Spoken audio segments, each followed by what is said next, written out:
Good morning, viewers. It's the Colonel speaking to you live in the Grange, British Imperial YouTube Broadcasting. And another one of the National Savings Movement records, this one, the parachute drop, described by Flight Lieutenant Simpson. Here we go. Here is Flight Lieutenant Simpson, who will describe his first parachute drop. I had my first parachute descent the other day, during a battle off the south coast. I'd had the pleasure of sending 2 Messerschmitts into the sea, and then 2 others attacked me. I twisted and turned, but they were too accurate. I could hear the deafening thud of their bullets. The pieces of my aircraft seemed to be flying off in all directions. My engine was damaged, and I couldn't climb back to the cloud where I might have lost them.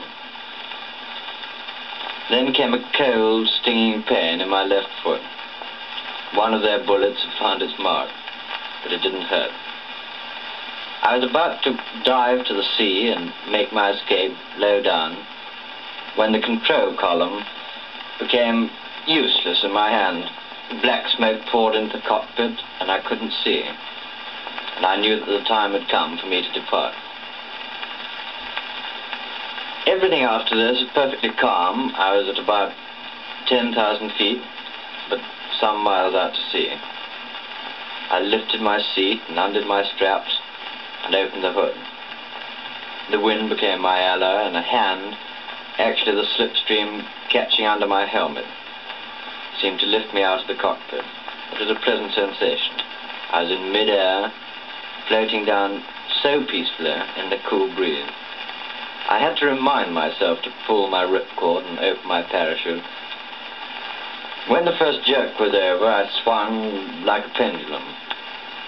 This was not so pleasant, but I soon settled down, and I was able to enjoy a full view of the world below, the beach some miles away with soldiers, and the long lines of villas in a coastal town. There was no sensation of speed, but the ripples on the water became bigger, and the soldiers became nearer. I had 1 minute of anxiety as I floated down. One of the Messerschmitts appeared. The pilot circled round me, and I was just a little alarmed. Would he shoot? Well, he didn't. He behaved quite well. He opened his hood, waved to me, and then dived towards the sea and made off towards France. The wind was still friendly as it was carrying me in towards the beach. So I took out my cigarettes and lit one with my lighter without any difficulty. Ages seemed to pass. I threw away the cigarette as I came nearer and nearer to the coast. I could hear the all-clear sirens, and passing over the houses on the seafront, I could see the people coming out of their shelters. People looking up at me. I descended to about 1,000 feet.